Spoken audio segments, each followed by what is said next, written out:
जय हिंद साथियों, स्वागत है आपका एनसीईआरटी क्लासेस के ऑनलाइन प्लेटफॉर्म पर। मित्रों, हम लोग भौतिक विज्ञान का मॉडल पेपर जो कि पूरा एनसीईआरटी बेस्ड है, एनसीईआरटी बेस्ड प्रश्नों को आज हल करेंगे। ये पेपर 100% मान के चलिए कि 70% आपके एलटी ग्रेड के लिए और टेट में यही प्रश्न होंगे जो पेपर में आएंगे। ठीक, पेपर 2 के लिए तो बहुत महत्वपूर्ण है और एलटी ग्रेड के लिए। तो चलिए देर न करते हुए शुरू किया जाए। आज का पहला क्वेश्चन जो आपकी स्क्रीन पर है, निम्नलिखित में से लंबाई का एसआई मात्रक कौन सा है। ठीक है, चलिए आज का जो पहला प्रश्न है आपके स्क्रीन पर, निम्नलिखित में से लंबाई का एसआई मात्रक। मित्रों, एसआई मात्रक जो है, एसआई मात्रक को अंग्रेजी में एसआई को कहते हैं इंटरनेशनल सिस्टम, और इंटरनेशनल सिस्टम का एक मात्रक होता है लंबाई का क्या, मीटर। ठीक है, तो आपका कौन सा विकल्प सही है? ए ऑप्शन सही है। ये समझिएगा कि ये पेपर अगर आपने दे दिया तो एलटी ग्रेड का और जूनियर पेपर 2 का पेपर आराम से क्लियर होना है। अब हमें मॉडल पेपर एलटी ग्रेड का चल रहा है और उसके साथ साथ जूनियर का भी चल रहा है। अब सब कुछ चल रहा है तो अब इसको बहुत अच्छे से देखना है। चलिए देर न करते हुए अब शुरू किया जाता है दूसरे क्वेश्चन की ओर। दूसरा क्वेश्चन हमारा यह कह रहा है, निम्नलिखित युग्मों पर विचार कीजिए। देखने में आपको सरल लगेगा, लेकिन प्रश्न कैसे पूछता है, जब प्रश्नों की प्रकृति पे जाएंगे ना, तब आप सोचेंगे कि प्रश्न कहाँ से और किस ढंग से बनाए गए हैं। निम्नलिखित युग्मों पर विचार कीजिए। पहला, वाहन, सरल रेखीगत, पंखा, आवर्तीगत, झूला, वर्तुलगत।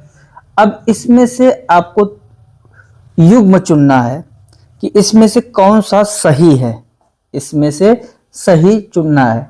क्या क्या था? वाहन, सरल रेखीय गति, पंखा आवर्ती गति, झूला वर्तुलगत।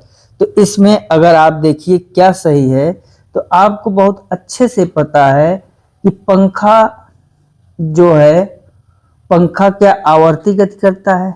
तो आपको लगेगा नहीं। झूला वर्तुल गति करता है? तो आपको लगेगा नहीं।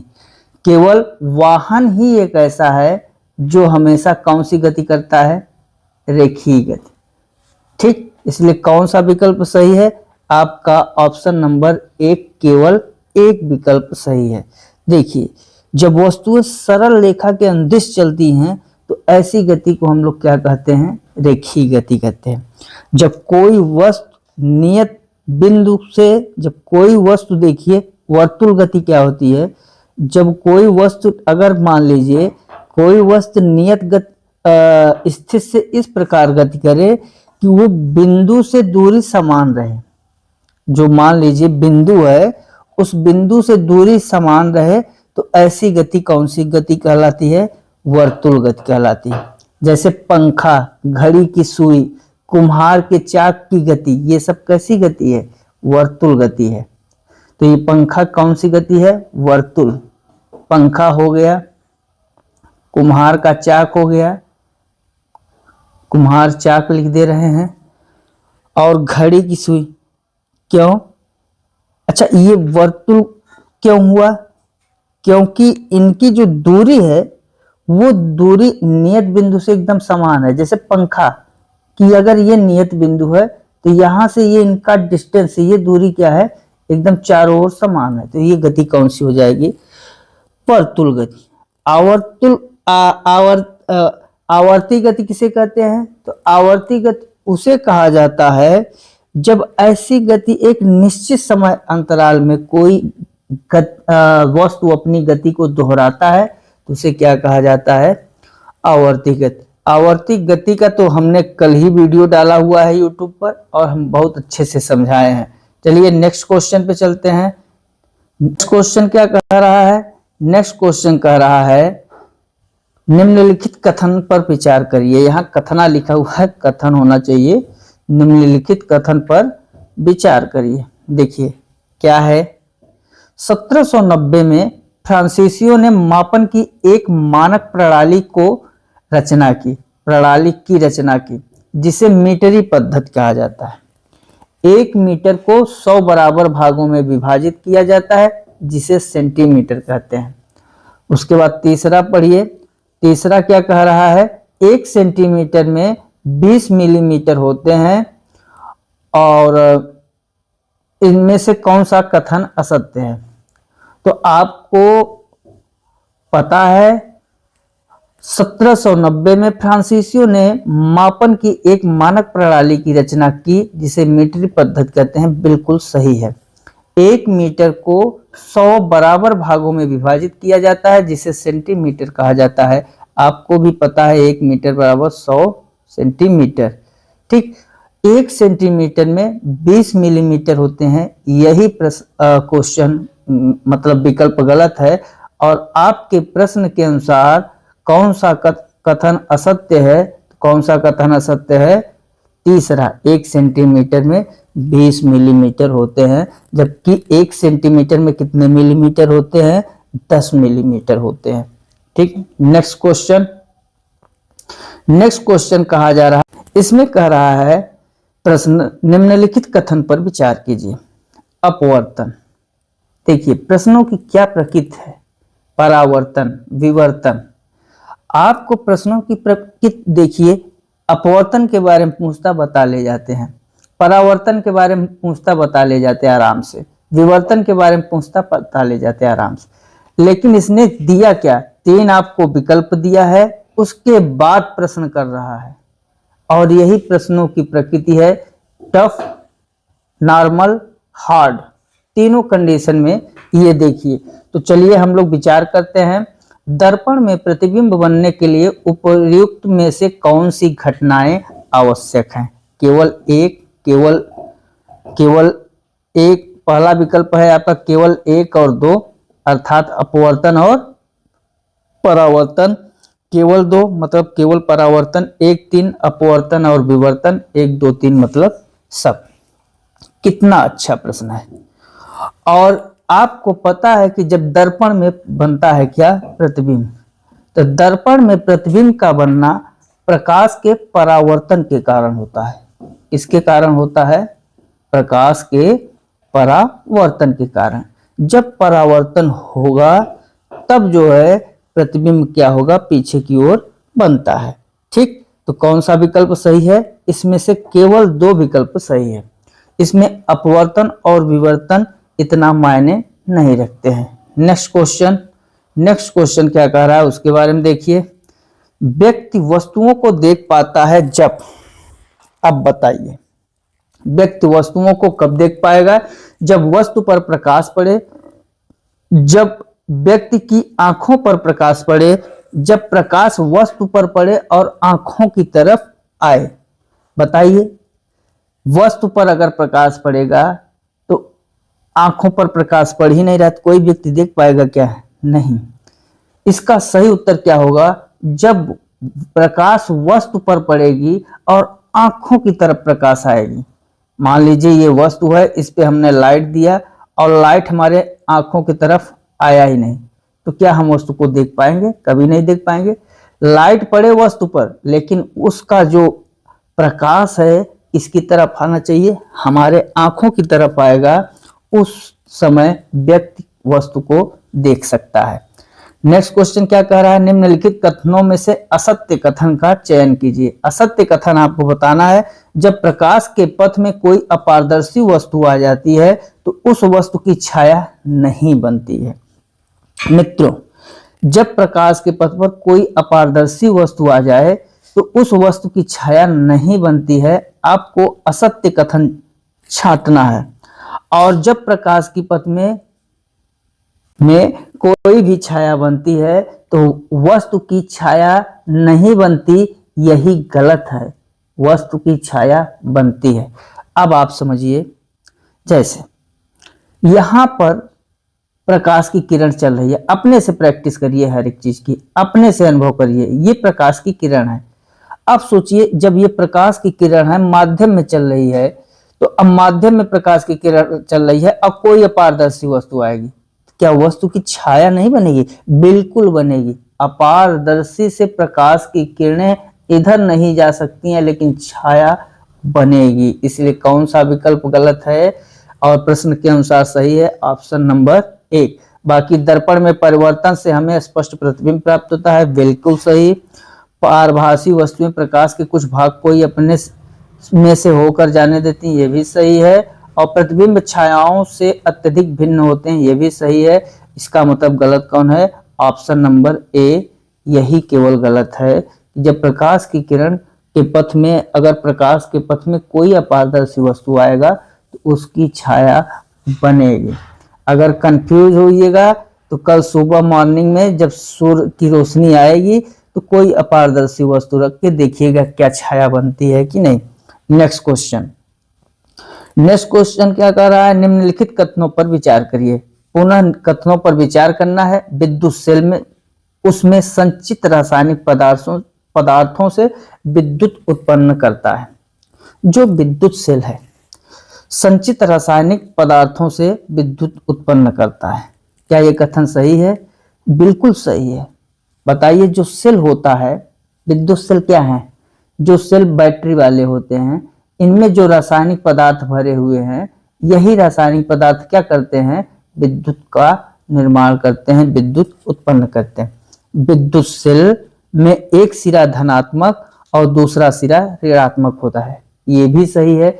देखिए, जो बैटरी होता है उस बैटरी में देखे होंगे एक तरफ धन लिखा रहता है और एक तरफ ऋण लिखा रहता है। तो वही चीज कह रहा है कि जो सेल है उसका एक सिरा धनात्मक और दूसरा सिरा क्या होता है? ऋणात्मक। तीसरा क्या कह रहा है? विद्युत स्विच का उपयोग विद्युत धारा को रोकने या प्रारंभ करने के लिए किया जाता है। सबके घर में स्विच है और आपको पता है कि जैसे ही ये मान लीजिए विद्युत का परिपथ है और यहाँ पर लगा हुआ है स्विच।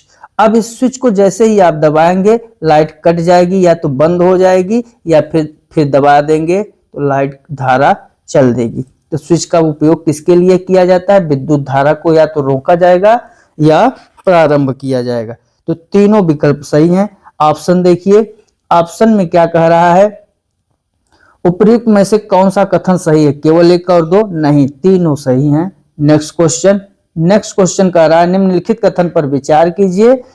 थर्माकोल, वायु, मानव शरीर, एल्यूमिनियम की पत्ती। और इसमें से देखिए कौन सा विद्युत का चालक है। इनमें से आपको देखना है कि विद्युत का चालक कौन सा है। ये तो सबको पता होगा। देखिए थर्माकोल, अभी थर्माकोल में लाइट को टच करिए, कभी सोचिए लाइट को टच नहीं करना है कि आप टच कर लीजिए। थर्माकोल में अगर लाइट करते हैं तो थर्माकोल में लाइट प्रवाहित नहीं होती है। कि होती है? नहीं होती है। वायु में अगर लाइट प्रवाहित हो तो हम सभी अभी तक जीवित ही न रहें, क्योंकि सबके अगल बगल तार में लाइट प्रवाहित है। और तार किस में है? वायुमंडल में है, और वायुमंडल में तो हवा भी है। इसलिए ये और ये दोनों गलत हो गए। मानव शरीर में विद्युत प्रवाहित होती है। एल्यूमिनियम की पत्ती, इसमें भी विद्युत प्रवाहित होती है। तो कौन सा विद्युत का चालक है? 3 और 4। विकल्प देखिए, विकल्प के अनुसार कौन सा सही है? विकल्प के अनुसार केवल सी विकल्प है जो दोनों को सही करता है। आप देखिए कितना इन प्रश्नों से कितना आपको पता चलता है। आपको पता चला थर्माकोल विद्युत का चालक नहीं है, विद्युत का सुचालक नहीं है, तो विद्युत का क्या है? अचालक। पता चला कि नहीं? वायु भी यही है। मानव शरीर और एल्यूमिनियम विद्युत के सुचालक हैं। तो ये होता है प्रश्न की कठिनाइयां और प्रश्न को समझने की क्षमता। अब यही अगर प्राइमरी टेट की बात किया जाता तो डायरेक्ट पूछ लेता कौन विद्युत का सुचालक है। जूनियर में है तो जूनियर में पूछेगा कि निम्नलिखित में से वो विद्युत के सुचालक कौन नहीं है। अब इसमें क्या पूछा कि निम्नलिखित पर विचार कीजिए। अब चूंकि ये एलटी और जूनियर दोनों से रिलेटेड है इसलिए मिलता जुलता है। नेक्स्ट क्वेश्चन, विद्युत चालक तथा विद्युत रधिक से संबंधित कथन क्या है? इसमें क्या कह रहा है? विद्युत चालक और विद्युत रधिक। यहां रधिक नहीं होगा, रोधिक होगा। विद्युत रोधिक, इसको आप लोग सुधार कर लीजिए। विद्युत चालक तथा विद्युत रोधिक से संबंधित कथन जानिए।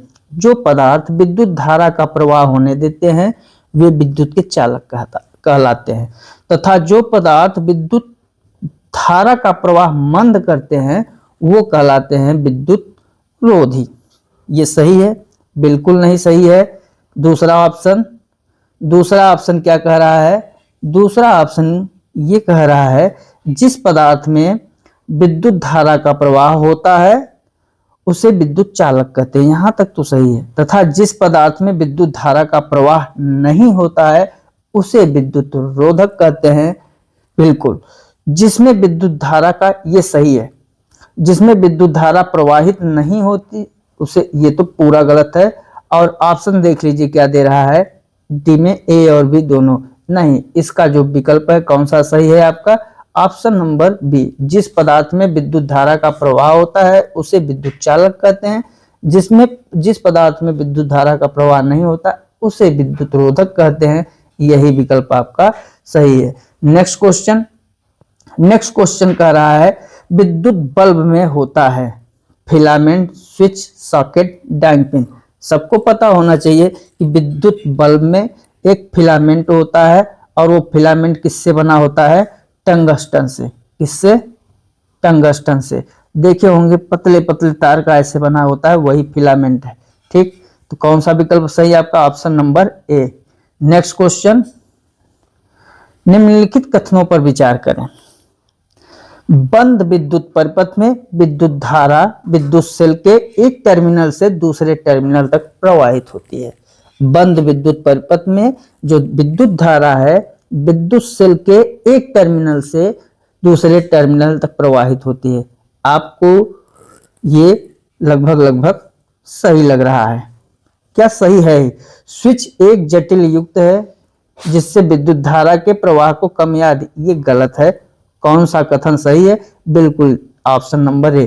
क्योंकि अगर विद्युत परिपथ में विद्युत धारा को अगर विद्युत सेल के एक टर्मिनल से दूसरे टर्मिनल तक, बिल्कुल यही सही है। आप बैटरी के बारे में सोचिए, अगर यहाँ प्लस है और यहाँ माइनस, अगर यहाँ से आपने जोड़ा और तार यहाँ, एक तार यहाँ से लेके, तो दोनों टर्मिनल में विद्युत धारा का क्या होने लगा? प्रवाहित होने लगा। नेक्स्ट क्वेश्चन, चुंबकों के संदर्भ में निम्नलिखित कथनों पर विचार करिए। जो चुंबक है उसमें निम्नलिखित कथनों पर आपको विचार करना है। मैग्नेटाइट एक प्राकृतिक चुंबक है। मैग्नेटाइट आपका एक प्राकृतिक चुंबक है, बिल्कुल सही है। ठीक, चुंबक कुछ पदार्थों को आकर्षित करता है, ऐसे पदार्थों को चुंबकीय पदार्थ कहा जाता है, बिल्कुल सही।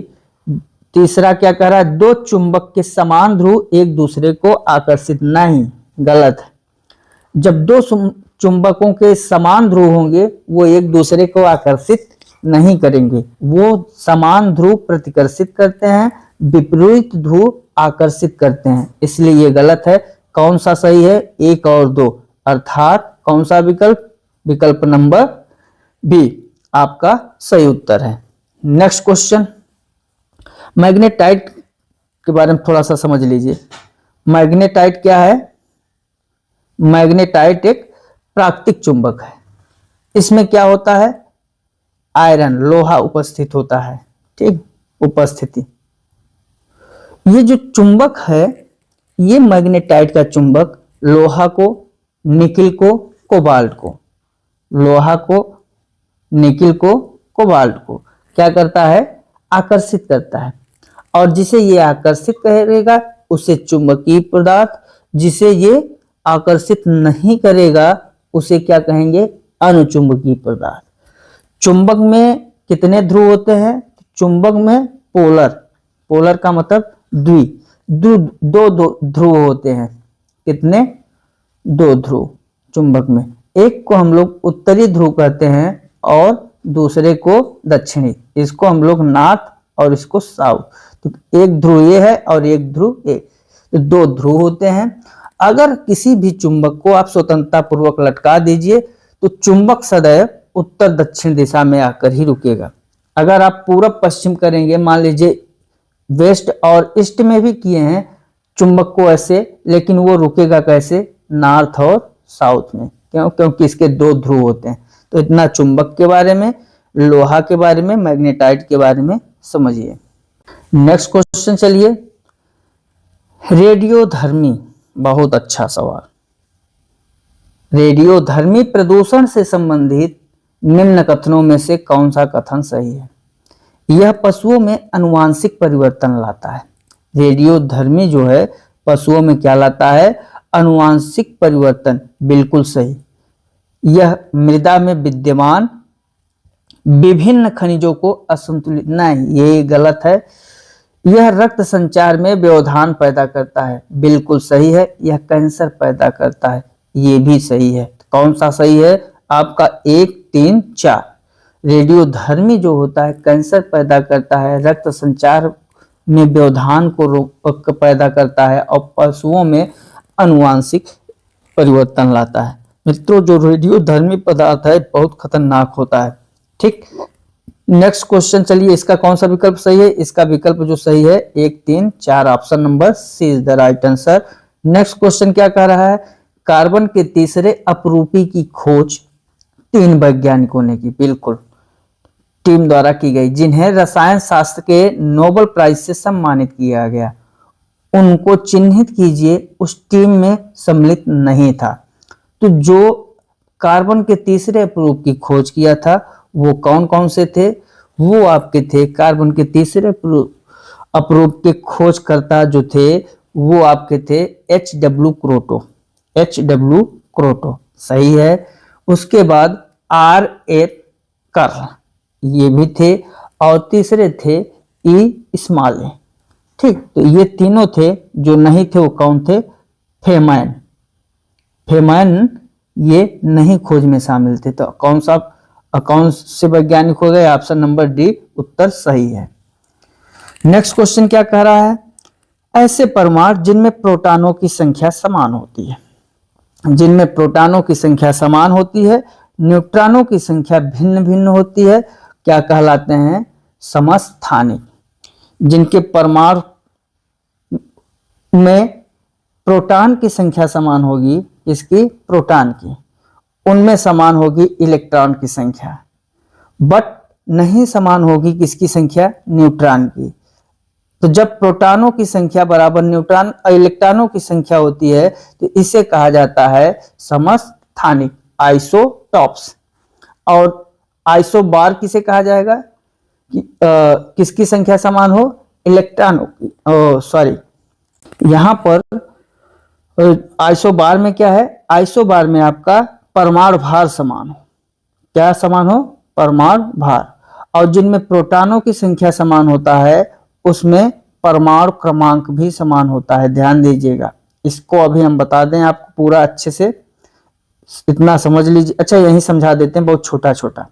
देखिए, जो समस्थानिक होता है इसमें प्रोटॉनों की संख्या, जितने प्रोटॉन की संख्या रहेगा उतना इलेक्ट्रॉन रहेगा और उतना ही क्या होगा? इसका परमाणु क्रमांक।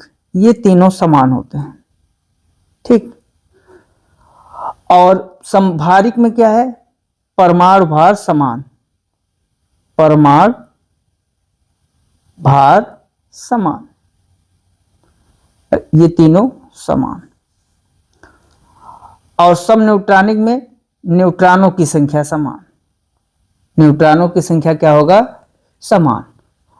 और समावयवी में क्या होगा? आइसोमर्स में इसके जो आणविक सूत्र है, आणविक सूत्र, ये आणविक सूत्र क्या होते हैं? एक समान होते हैं। इनकी जो संरचना होगी, आणविक सूत्र क्या होंगे? संरचना सूत्र तो भिन्न भिन्न हो जाएगी, लेकिन जो आणविक सूत्र होते हैं वो समान होते हैं। ठीक, तो ये है आपका समस्थानिक। समदाबिक को समभारिक भी कहते हैं, इसका दूसरा नाम समभारिक भी है। तो इसे समदाबिक, समभारिक, समावयवी और समन्यूट्रॉनिक। ठीक, नेक्स्ट क्वेश्चन। एक मकान में 2 बल्ब लगे हैं। मकान में कितने बल्ब लगे हैं? 2।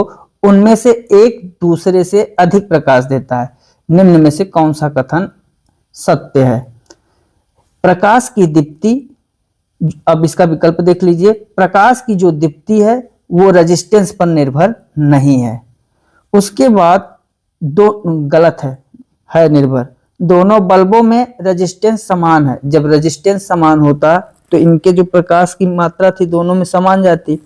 अधिक प्रकाश वाले बल्ब में रेजिस्टेंस अधिक है, बिल्कुल गलत। कम प्रकाश वाले बल्ब में जो रेजिस्टेंस है, रेजिस्टेंस का मतलब प्रतिरोध, वो प्रतिरोध क्या है, अधिक है। यही ऑप्शन आपका सही है। नेक्स्ट क्वेश्चन कह रहा है 1 किलोवाट घंटा का मान क्या होता है। बहुत अच्छा सवाल। तो 1 किलोवाट जो घंटा का मान होता है 3.6 गुणित 10 पर घाते 6 जूल। इसको याद रखिए, 3.6 गुणित 10 पर घाते 6 जूल।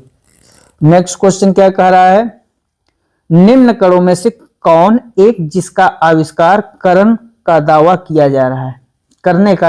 जा रहा है अल्बर्ट आइंस्टीन के सापेक्षवाद सिद्धांत को गलत साबित करने के जोखिम में डाल सकता है। एक जो आविष्कार है, कहा जा रहा है कि वो आविष्कार कौन सा आविष्कार है जो अल्बर्ट आइंस्टाइन के सापेक्षवाद सिद्धांत को गलत साबित कर सकता है। तो जो ये है आपका है फोटॉन। क्या है, फोटॉन। जो माइक्रोवेव फोटॉन है, इस माइक्रोवेव फोटॉन का आविष्कार स्टॉफलोफेन ने किया था। स्टॉफलोफेन। और एक और वैज्ञानिक थे गुटुरुनिश्च। ये दोनों वैज्ञानिक मिलकर जो है इसकी खोज की। और इन्होंने जो दावा किया कि प्रकाश के वेग से अधिक वेग से संचारित होता है। ये जो फोटॉन, ये प्रकाश के वेग से अधिक वेग से संचारित होता है। और फोटॉन की प्रकृति क्या है, द्वितीय है। और ये जो है प्रकाश के वेग का जो सापेक्षवाद का सिद्धांत है, वो प्रकाश के वेग का ही सिद्धांत है। आइंस्टीन ने जो सापेक्षवाद का सिद्धांत दिया है, ये किससे रिलेटेड है, प्रकाश के वेग से। और फोटॉन क्या कह रहे हैं, ये जो स्टॉफलोफेन है और गुटुरुनिश्च जो हैं, ये वैज्ञानिक कह रहे हैं कि प्रकाश के वेग से अधिक वेग से संचारित होता है आपका फोटॉन। तो इसीलिए ये गलत साबित करने के लिए कह रहे हैं। नेक्स्ट क्वेश्चन कह रहा है एक बिजली के बल्ब में अपेक्षा एक फ्लोरेसेंट ट्यूब को अधिमान दिया जाता है। जो एक बिजली का बल्ब है उसमें अपेक्षा एक फ्लोरेसेंट ट्यूब उसके अधिमान को दिया जाता है। उसका रीजन क्या है, तो इसका जो रीजन है, इसका रीजन देखिए हम लोग, चलिए देखते हैं। इसमें प्रकाश प्रसारित होता है, इसमें जो प्रकाश है प्रसारित होता है विकिरण करने हेतु अधिक बाह्य सतह होती है। गलत है। वोल्टेज के उतार चढ़ाव का प्रभाव इस पर नहीं पड़ता, बिल्कुल पड़ता है, ये भी गलत है। ट्यूब में इलेक्ट्रिकल ऊर्जा लगभग पूर्ण रूप से प्रकाश में परिवर्तित हो जाती है, ये भी गलत है, क्योंकि इलेक्ट्रिकल ऊर्जा लगभग पूर्ण रूप से प्रकाश में कैसे परिवर्तित हो सकती, कभी नहीं हो जाएगी। और चौथा है उपर्युक्त में से कोई नहीं, यही सही है। कौन सा सही है, उपर्युक्त में से कोई नहीं। देखिए इसमें मैटर क्या है, अगर 100 वाट का बल्ब विद्युत है, मान लीजिए 100 वाट विद्युत ऊर्जा हमने एक बल्ब में प्रवाहित की, तो जो 100 वाट का विद्युत ऊर्जा है वो जब हम किसी बल्ब में प्रवाहित करेंगे तो 5 वाट ही वो क्या करेगा, प्रकाश में बदलेगा। किसमें, प्रकाश में। लेकिन अगर यही 100 वाट का विद्युत ऊर्जा मैं फ्लोरेसेंट में कर दूं, फ्लोरेसेंट में, तो वो कितने प्रतिशत जो है प्रवाहित करता है प्रकाश, 22% विद्युत ऊर्जा को किस में बदल देता है, यहाँ 5% या 5। तो यहाँ जो 22% है ये विद्युत ऊर्जा को प्रकाश ऊर्जा में बदलता है। किसमें बदलता है, विद्युत ऊर्जा को प्रकाश ऊर्जा में। तो रीजन कहाँ है, यहाँ है।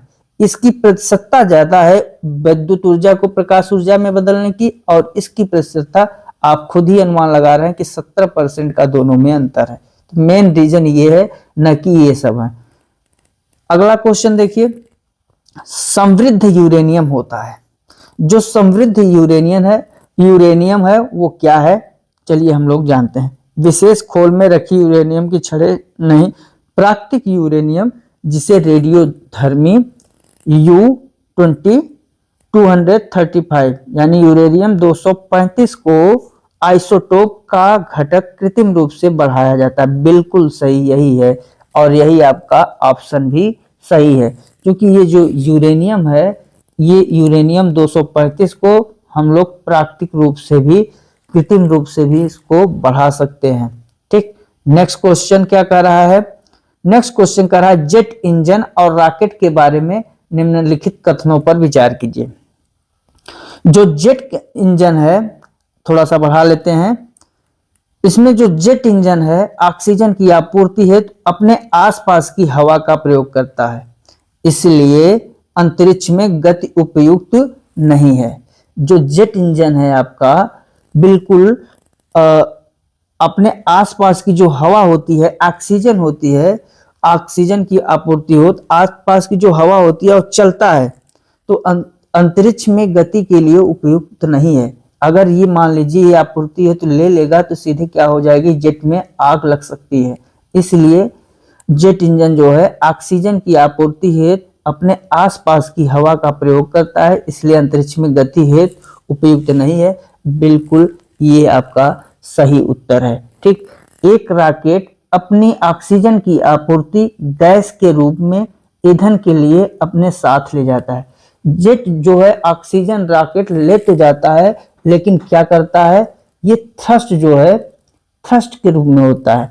उपयुक्त में से कौन सा कथन सही है, केवल एक यही सही है, ये आपका गलत है। नेक्स्ट क्वेश्चन, जब कुएं से पानी को बाल्टी के ऊपर खींचते हैं, जब कुएं से पानी की, यहाँ की होगा, बाल्टी को ऊपर खींचते हैं तो हमें महसूस होता है कि बाल्टी पानी की सतह से ऊपर भारी हो गई है। बिल्कुल ऐसा आप लोगों ने महसूस किया है कि जब अगर मान लीजिए कोई बाल्टी कुआं में है और यहाँ तक पानी भरा है, अब आप समझिए यहाँ आपकी बाल्टी है, तो यहाँ से जब पानी तक खींचेंगे तो सरल लगता है, जैसे ही आता है तो आपको क्या लगेगा, सतह से ऊपर की ओर भारी हो गई है। बिल्कुल सही है, और ये किसके सिद्धांत पर कार्य करता है, आर्किमिडीज एक साइंटिस्ट हैं, उनका सिद्धांत है, उनके सिद्धांत पर ये कार्य करता है। पानी की सतह से ऊपर हल्की हो गई, बिल्कुल गलत है, इसका विपरीत है। पानी से बाहर आकार स्थिरता खो बैठी है, गलत। पानी से बाहर आकार उसके द्रव्यमान में प्राप्त हुए, ये भी गलत है। ठीक, तो कौन सा सही है, ए विकल्प सही है। पानी की सतह से ऊपर भारी हो जाती है, पानी के अंदर क्या होती है, हमको आभास ही नहीं होता है। और ये किसका सिद्धांत है, आर्किमिडीज का। आर्किमिडीज का जो सिद्धांत था वो कहता है कि जब किसी वस्तु का भार पानी के अंदर होता है तो कम, और पानी की ऊपरी सतह पे आता है तो अधिक भारी प्रतीत होता है। तो ये आर्किमिडीज का सिद्धांत है। नेक्स्ट क्वेश्चन चलिए देखते हैं। नेक्स्ट क्वेश्चन क्या कह रहा है, सितारों में अक्षय ऊर्जा के स्रोत का कारण। जो सितारे होते हैं, तारे होते हैं, उनमें जो अक्षय ऊर्जा होती है, इसका कारण क्या है, तो सितारों में जो अक्षय ऊर्जा होती है हाइड्रोजन का कारण है। हाइड्रोजन का हीलियम में परिवर्तन, बिल्कुल यही कारण है। हीलियम का नहीं, ये नहीं है। रेडियोधर्मी पदार्थों का क्षय, ये भी नहीं है। तो कौन सा कारण है, हाइड्रोजन का हीलियम में परिवर्तन हो जाना। नेक्स्ट क्वेश्चन क्या कर रहा है, नेक्स्ट क्वेश्चन कर रहा है पीसा की झुकी हुई मीनार गिर नहीं जाती है क्योंकि। अब जो पीसा की जो मीनार है वो क्यों नहीं गिर रही, इसका रीजन पूछना चाह रहा है। वह शीर्ष भाग में पतली हो गई है, ये क्या है, ये उत्तर सही है, बिल्कुल ये उत्तर गलत है। क्यों, क्योंकि इसमें कौन सा वैज्ञानिक रीजन आप पकड़ पा रहे हैं, कोई नहीं, इसलिए गलत है। वह बड़े तल क्षेत्रफल को आच्छादित करती है। वह बड़े तल के क्षेत्रफल, यहाँ बड़े तल होना चाहिए, तले लिखा हुआ है, तल के क्षेत्रफल को आच्छादित करती है। इसका क्या मतलब है, इसमें भी कुछ नहीं निकल के आ रहा है, ये भी गलत लग रहा है। इसका गुरुत्वाकर्षण केंद्र निम्नतम स्थिति में रहता है, नहीं। गुरुत्वाकर्षण केंद्र से जाने वाली ऊर्ध्वाधर लाइन रेखा तल के अंदर रहती है। ये बिल्कुल सही है, क्योंकि अगर कोई भी मीनार हो, कोई भी व्यक्ति झुका होगा तो उसका जो गुरुत्वाकर्षण होगा कहाँ होगा? अंदर, केंद्र के अंदर जो ऊर्ध्वाधर लाइन है, या कोई भी हो, जैसे आप लोगों का जो गुरुत्वाकर्षण केंद्र है, गुरुत्व केंद्र कहाँ? नाभि के पास है ना, तो वो अंदर की तरफ। तो ठीक, यही ऑप्शन सही है। कौन सा विकल्प सही है? डी। नेक्स्ट क्वेश्चन क्या कह रहा है? जब सीले बिस्कुटों को थोड़ी देर के लिए फ्रिज में अंदर रखा जाता है तो वह कुरकुरे हो जाता है, क्योंकि ठंड से अतिरिक्त नमी बाहर आ जाती है। ये क्या सही है? बिल्कुल नहीं। ठंड से अतिरिक्त नमी, थोड़ा अब हम लोग कर रहे हैं आप थोड़ा ऊपर। अगर आप जो बिस्कुट है उस बिस्कुट को फ्रिज में रखते हैं तो फ्रिज के अंदर की जो आर्द्रता होती है ना, वो कम हो जाती है, और इसलिए नमी को क्या करता है? वो अवशोषित हो जाती है। और जब नमी अवशोषित हो जाएगी तो बिस्कुट क्या होता है? कुरकुरे हो जाता है। और यही ऑप्शन नंबर बी में कह रहा है। ठीक, इसलिए कौन सा विकल्प सही है? विकल्प नंबर बी। फ्रिज के अंदर आर्द्रता अधिक, गलत, क्योंकि इसी का अपोजिट है। फ्रिज के अंदर दाब अधिक होता है, जिससे इसका कोई रीजन ही नहीं है। तो कौन सा विकल्प सही है आपका? B is the right answer. Next question क्या कह रहा है?